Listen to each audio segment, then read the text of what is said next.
ذا مارفلز هو اخر اعمال مارفل السينمائيه وحط تحت كلمه السينمائيه دي 100 خط. بعد انتهاء انفينيتي ساجا واعمال مارفل في انحدار تام، فيلمين بس في الفيز اللي فاتت هم اللي كان ليهم اي لازمه ونجحوا من اساسه. وهنا نيجي فيلمنا النهارده. الفيلم ده كان المفروض يبقى كابتن مارفل الجزء الثاني، لكن لسبب ما مجهول بالنسبه لي الشركه قررت ان الفيلم ده مش كابتن مارفل الجزء الثاني بل هو فيلم مستقل. وغالبا كان عندهم نظره مبعديه لان الفيلم ده اكثر فيلم فشل في تاريخ مارفل. الفيلم ده جاب في البوكس اوفيس 200 مليون دولار في مقابل ميزانيه 275 مليون دولار، يعني ما جابش حقه اصلا.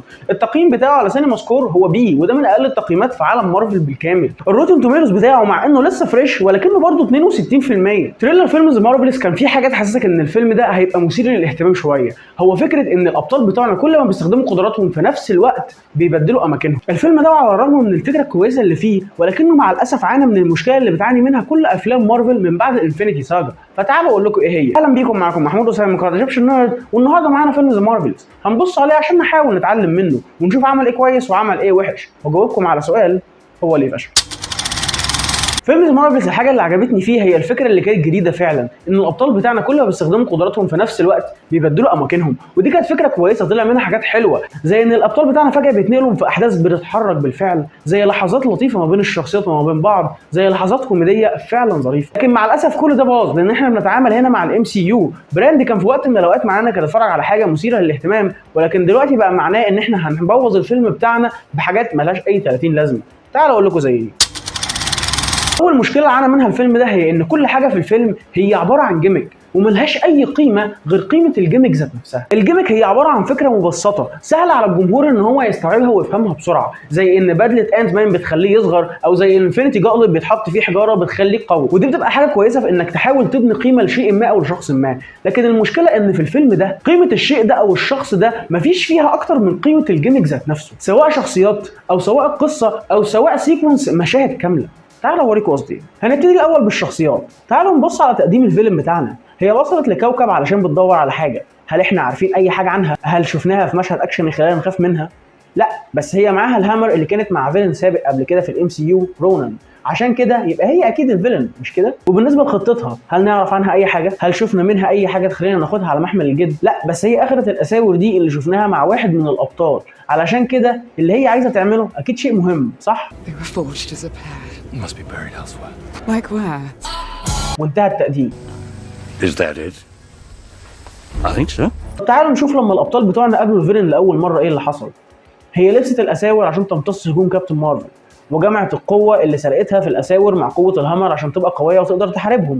بعد كده تنزل على الارض عشان تستخدم الاساور والهامر عشان تفتح خرم في السماء بيودي على مكان تاني، ودلوقتي الكوكب ده هيتدمر بالكامل. الفكره ان في نهايه المشهد ده بقى في عندنا 4 جيميك شغالين في نفس الوقت، الاساور، الهامر، الخرم اللي في السماء، الانتقال الفضائي، ودي حاجات كتير فاتصت الفيلن بتاعنا تحتها، لان في ظل كل اللي بيحصل ده انا ايه اللي هيخليني اهتم اصلا باللي بيحرك الكلام ده كله؟ ثانوس كان فيلن كويس لان هو اكتر من قفاز لابسه في ايده، والقفاز ده كان كويس لان الحجاره اللي فيه ليها معنى اكتر من جيمك القوه بتاعتها. صعب اني اهتم بكاركتر لما 90% من قيمتها على الشاشه جاي من قوه او من حاجه هي لابساها في ايديها. انا كده ههتم بالحاجه دي، فمش هيفرق بالنسبه لي ان اي حد ممكن يبقى لابسها. السبب اللي لازم نهتم بالبطل الجديد ده هو انها في المقدمه بتاعتها ولسبب ما من معجبين كابتن مارفل اللي هي شخصيا انت عارفها قبل كده.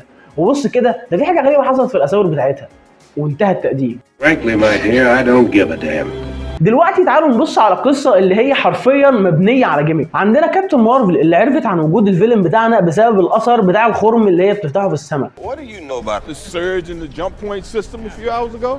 الابطال قدراتهم بدات تتداخل بسبب انهم لمسوا الخرم ده اللي هو اصلا متصل بالاساور اللي مع البطله الثالثه، ودلوقتي اماكنهم بتتبدل لما بيستخدموا قدراتهم في نفس الوقت. Our joint exposure to these unsteady jump points and our susceptibility to electromagnetic energy has temporarily entangled our world. الفيلن ناوية تستخدم الخرم ده عشان تنقل الغلاف الجوي بتاع الكوكب ده للكوكب بتاعها اللي فقد غلافه الجوي والشمس لسبب ما محدش وضحه. Civil war has polluted our skies. My people cannot breathe. وده قتلها في الاخر. انا جايز بلغت في تبسيط الامر، ولكن اللي عايز اقوله ان هي دي القصه بتاعتنا اصلا. احنا عندنا ميس مارفل ومونيكا رامبو ما لهمش سبب اصلا عشان يحاربوا الفيلن دي، ولكن هم متصلين بكابتن مارفل اللي بتحارب الفيلن دي، فبتهيألي لازم نحاربها احنا كمان. ودلوقتي جه دور مشاهد كامله عباره عن جيميك. تعال اوريك زي الكوكب اللي رحناه عشان الفيلن ناويه تسرق منه الميه علشان نكتشف ان هم ما بيعرفوش يتكلموا غير بالغنى، وده كان شيء مثير للاهتمام لحد ما تكتشف ان دي حاجه ملهاش اي لازمه غير انها جيميك. هل الغنى ليه علاقه بالكوكب المائي؟ هل ليه اي لازمه هنستخدمه بعدين؟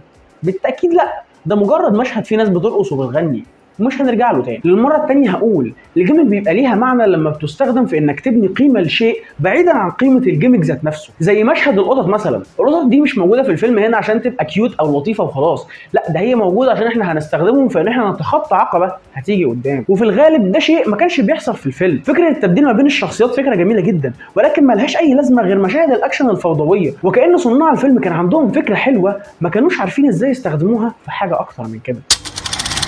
المشكلة التانية اللي الفيلم ده عانى منها هي إن كل حاجة في الفيلم عبارة عن معادلة مارفل القديمة، وكأن إحنا في معانا ليست محتاجين نعمل كل حاجة موجودة فيه، بمعنى إن الفيلم مش بالشرط وحش في أي حاجة بيعملها، ولكن اللي هو بيعمله ده ستاندرد، شيء أساسي مفيش فيه أي تجديد. في تقديم شخصية ميس مارفل بنشوف اكسبوزيشن بيوضح إنها كابتن مارفل فان، وبس كده انتهى المشهد. المخاطرة الأولى عبارة عن إن الفيلن راحت لكوكب علشان تدمره، وإحنا لازم ننقذ الناس، مش عشان إحنا نعرف الناس دي، لا هم ناس في خطر علشان كوكبهم بيتدمر فلازم نروح ننقذهم، وبس كده انتهى المشهد. بعد كده المخاطره بتبقى اننا نروح نحمي كوكب تاني عشان ننقذ الناس اللي فيه اللي ما نعرفهمش برضه. ايوه كده تمام قوي. ايه اللي بعد كده في الليست؟ اللي عايز اوضحه ان كل شيء ستاندرد، كانها اطراف معادله. زي الفيلن بتاعنا مثلا، هي كانت جندي عادي لحد ما في حدث مأساوي حصل للكوكب بتاعها كان سبب في دماره، ودلوقتي هي بتدور على حاجه هتساعدها ان هي تصلح الدمار ده، ولكن هوسها بان هي هتصلح كل حاجه مخليها تعمل حاجات وحشه وتاذي الناس. ايوه ايه الكرياتيفيتي دي؟ انا اول مره اشوف القصه دي بصراحه. بمعنى اخر ان الشرير بتاعنا مش مميز في اي حاجه، مش زي ثانوس مثلا اللي كان هو الشرير الوحيد اللي ينفع لانفينيتي وور، لكن الشرير ده مفيش اي حاجه بتميزه. اكيد كان في الاف الجنود شاهدوا نفس الحدث ده، ممكن اي حد فيهم يبقى الشرير بتاع الفيلم، لكن لا هي الوحيده اللي معاها الهامر، عشان كده هي الفيلن بتاع الفيلم. ممكن يكون صعب تفهم قصدي ايه، لان دي مشكله بتنطبق على كل حاجه موجوده في الفيلم. زي الاكشن مثلا اللي على الرغم من ان فكره التبديل دي جديده، لكن ده ما يغيرش من حقيقه ان هو نفس الاكشن الجوفي بتاع مارفل. الشرير قوي فنضربه بالليزر، الكوكب بيتدمر فتعالوا نحارب الشرير ونتنطط، وكأن فيزياء الكوكب اللي بتتدمر ما بتنطبقش علينا. الابطال بيحاربوا الشرير، هي دي الفكره اللي بتجيب فلوس من قديم الازل، فتعالوا نعملها تاني. ايه المشكله؟ انا حاسس ان انا عمال الف في دواير، فتعالوا اوريكم انا قصدي ايه بالظبط في النهايه بتاعه الفيلم، اللي هي وبدون اي شك هي اسوأ نهايه في اعمال مارفل بالكامل، مش لانها كانت وحشه بل لان ما اتعملش فيها حاجه. الشريره اخذت الاساور اللي كانت عايزاها عشان تخبطهم في بعض بدون اي سبب واضح اتقدم لنا ليه، وبعدها ماتت. بعد كده حصل قطع في حاجز الزمكان ولازم نوقفه والا العالم هيتدمر تقريبا. بعد كده واحده من الابطال طارت للقطع عشان تضربه بالليزر وتضحي بنفسها، وبس كده. ايوه حلو قوي كده. ايه بقى عندنا تاني في الليسته؟ على الرغم ان مفيش حاجه غلط في النهايه دي، ولكن هل اخدتوا بالكم من المشكله اللي قصدي عليها؟ هو مش ده نفس اللي حصل في نهايه فيلم افنجرز الاولاني لما توني ضحى بنفسه وطار برضه جوه بوابه الزمكان عشان ينقذ الناس، بل ان وقتها كان في كاركتر وورك وسبب ادعى اننا نتاثر بالتضحيه دي. هي مش شخصيه هيلي من مسلسل هوكاي كانت الافنجرز فان، بل وقتها كان في سبب واضح هي ليه اصلا فان لهوكاي. لا ما تاخدش في بالك، بقول لك ايه، ما تشوف كده بيست اللي من فريق اكس مان اللي في الاند كريدت سين. لا الخدعه دي ما عادتش بتجيب نتيجه، ما عدتش تقدر تخبي انك بتعيد نفس اللي حصل قبل كده ولكن بشكل اقل جوده. الفيلم ده كانه طالع من مكنه في شركه انطبق عليها اللو اوف ديمينيشنج ريتيرن، استحاله تقدر تتخطى مستوى النجاح اللي وصلت له لو اطراف المعادله بتاعتها فضلت زي ما هي، وده بقى واضح وبيأثر على مارفل.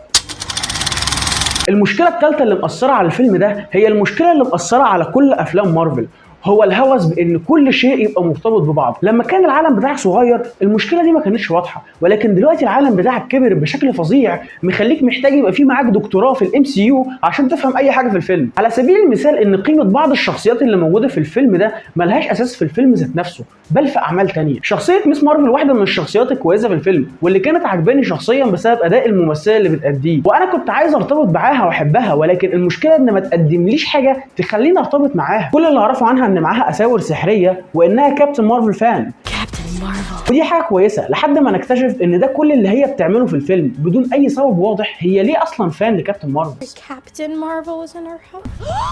You know my name. What is happening? We're like touching each other. Oh, Captain, my Captain.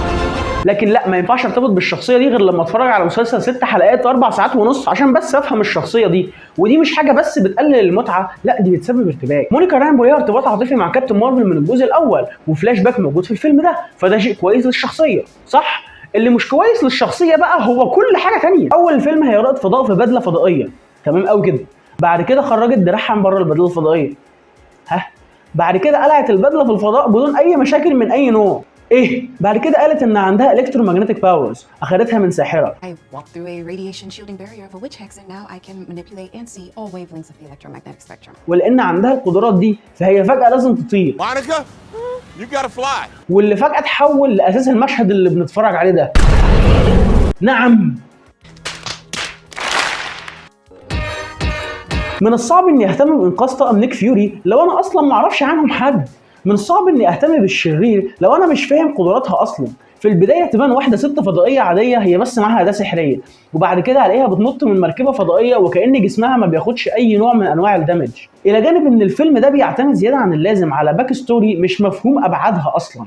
عندنا الشريره اللي بتقول ان كابتن مارفل دمرت الذكاء الصناعي على كوكبهم، وده كان سبب في حرب اهليه دمرت المحيطات بتاعتهم والغلاف الجوي وكمان طفت الشمس بتاعتهم. وده معناه ايه بالظبط مش فاهم يعني. هي ازاي حرب اهليه طفت الشمس؟ انا ما اعرفش لان الفيلم ما قاليش، فبالتالي اي حاجه هتبني على موضوع الحرب الاهليه دي انا مش ههتم بيه. اساسا العلاقه المدمره ما بين كابتن مارفل ومونيكا رامبو هو الحرب الاهليه اللي دمرت الشمس، عشان كده كابتن مارفل ما كانتش عايزه ترجع وتخلي مونيكا تشوفها بالشكل ده. I'm the reason why they couldn't breathe the air, and I never wanted you to see that version of me. نعم، كل اللي هي عملته على الشاشه ان هي دمرت الذكاء الصناعي اللي كان في الجزء الاول. احنا ازاي اتنقلنا من هنا لان كابتن مارفل بتلوم نفسها على الغلاف الجوي اللي اتدمر والشمس اللي اتطفى؟ ولو ده حصل فعلا هي البنت الصغيره كانت هتعرف منين؟ ما تحترموا عقولنا شويه يا جدعان. زي اننا رايحين في مهمه عشان ننقذ السكرول لان هم دول السكرول اللي شفناهم قبل كده. هي مين الناس دي يا جماعه؟ هو فين مندلسون اللي كان في الجزء الاول؟ هو ليه مش موجود عشان يخلينا ارتبط مع الناس دي؟ انا مش ههتم اشوف الابطال بتوعنا بينقذوا الناس دي لان هم شبه واحد انا شفته في فيلم قبل كده. ما بتمشيش كده والله. في النهايه اللي عايز اقوله ان مارفل عشان تقدر تعدي من المرحله دي لازم تتخلى عن الهوس بتاعها بانها تخلي كل شيء متصل ببعضه. مش معنى انك تقدر تخلي كل شيء متصل يبقى انت لازم تخليه متصل. لازم كل اللي المشاهد محتاجه عشان يستمتع بعمل كامل يكون موجود جوه العمل ذات نفسه. ممكن تعتمد على سيكول، ولكن مش لازم اتفرج على 6 ساعات من اعمال تانية او احضر ماجستير في عالم مارفل علشان بس ابقى فاهم هو ايه اللي بيحصل في الفيلم اللي بتفرج عليه. ولحد ما مارفل تفهم ده اعمالها هتفضل تخسر وتخسر لحد ما تنتهي بالكامل. وهو ده فيلم ذا مارفلز. كواحد شايف كل حاجه ليها علاقه بمارفل سواء داخل الام سي يو او خارج الام سي يو، احب اقول ان تمسك مارفل بالمعادله القديمه بتاعتها وبان كل حاجه تبقى متصله بقى واضح جدا للي فاهم وللي مش فاهم. فلو انت مؤلف وبتالف فيلم لعالم مارفل او في اي يونيفرس تاني ما تنساش تبقى تاخد بالك من الاخطاء دي، ولا الفيلم بتاعك هتصيبه لعنه مارفل.